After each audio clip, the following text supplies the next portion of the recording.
નમસ્કાર મિત્રો, કેમ છો? તારીખ આજે 9 સપ્ટેમ્બર 2025 ને મંગળવાર, ગુજરાતી તિથિ ભાદરવી વદ અને બીજ. આઈએ આજના મુખ્ય સમાચારમાં દેશભરના તમામ મોટા સમાચારો પર એક નજર કરીએ.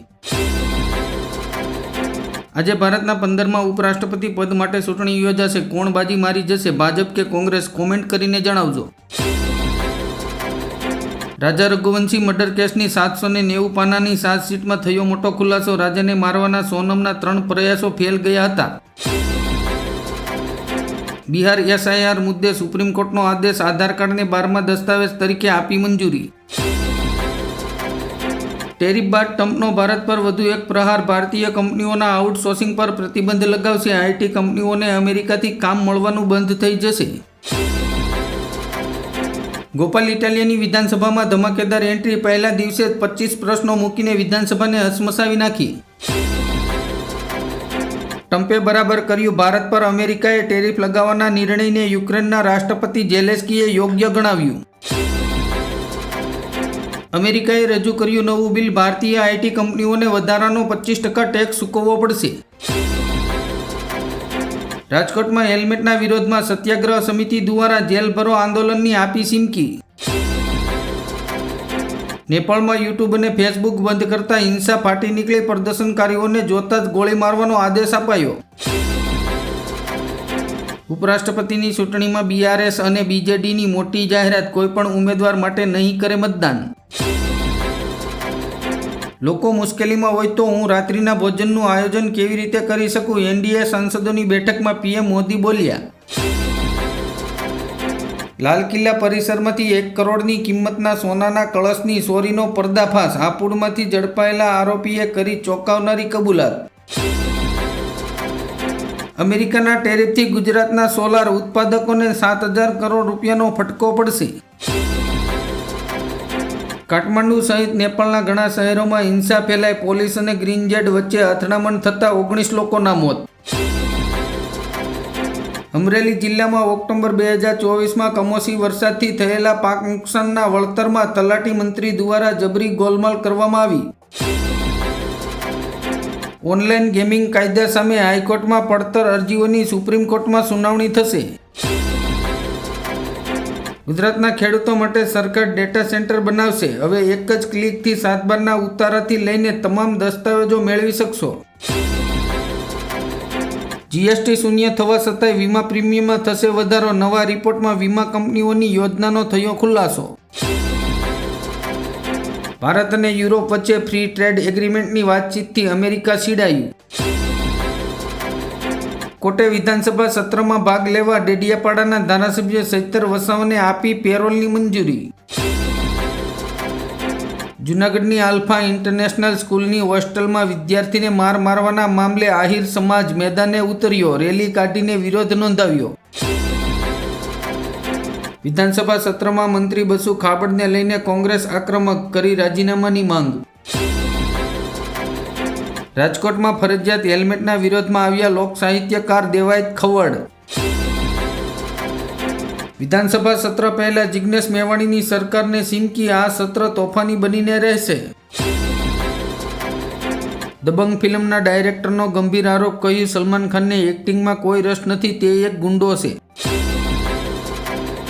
ભરૂચમાં દૂધધારા ડેરીની ચૂંટણીમાં રાજકીય રસાકસી અને ઘનશ્યામ પટેલનો દબદબો.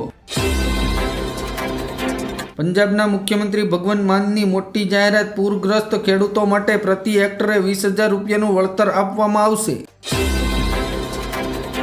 બિહારમાં ચૂંટણી પ્રચાર છોડીને રાહુલ ગાંધી મલેશિયા પહોંચ્યા. ભાજપના પ્રવક્તા અમિત માલવિયાએ ફોટા શેર કરીને કહ્યું, રાહુલ ગાંધી ગુમ થવાની કળામાં માહિર. આ બંગાળ છે, તારા ચહેરા પર એસિડ નાખી દેશ. ટીએમસીના નેતા અબ્દુલ રહીમ બક્ષીએ ભાજપના એમએલએને આપી ખુલ્લી ધમકી. અમેરિકાના હવાઈ રાજ્ય પર શક્તિશાળી વાવાઝોડું કિકો ત્રાટકવાની તૈયારીમાં. ગુજરાતમાં ચિંતાજનક સમાચાર. સિસ્ટમ હજુ પણ વધુ મજબૂત બનવાની સંભાવના. 12 કલાકમાં ડીપ ડિપ્રેશનમાં ફેરવાઈ શકે છે સિસ્ટમ. હેલ્મેટનો કાયદો જનહિત વિરોધી, સરકારની ખામીઓ છુપાવવાની ચાલ. ગુજરાતમાં અરવિંદ કેજરીવાલની રેલી રદ. ભારે વરસાદને કારણે લેવાયો નિર્ણય.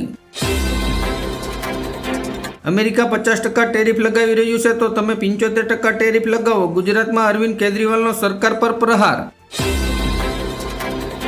બીડી અને બિહારે રાજકીય હોબાળો મચાવ્યો. કોંગ્રેસે કહ્યું ભૂલ થઈ ગઈ. સોશિયલ મીડિયા ચીફે રાજીનામું આપ્યું. બેંગ્લોરમાં બની ખોફનાક ઘટના. પૂરપાટ જતી કારના સનરૂફમાંથી બહાર નીકળ્યો છોકરો. ગુજરાતના દરિયાકાંઠે કોસ્ટગાર્ડનું મોટું એલર્ટ. શક્તિશાળી લો પ્રેશર આગળ વધી રહ્યું છે. વાવાઝોડા જેવું ફૂંકાશે.